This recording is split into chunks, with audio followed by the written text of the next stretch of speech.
How to transfer WhatsApp from one phone to another iPhone. Hello everyone. In this video, I will show you how to transfer WhatsApp from one phone to another iPhone.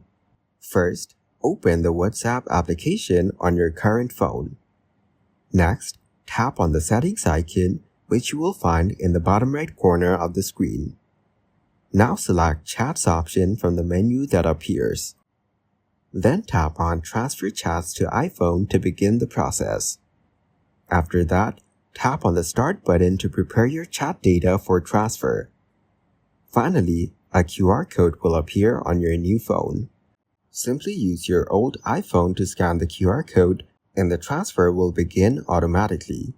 Make sure both iPhones are connected to the same Wi-Fi network and have sufficient battery life to ensure a smooth transfer. Thank you guys for watching this video. Hope you got some value. Make sure to like the video and subscribe to the channel to get notified of new videos. See you in the next one.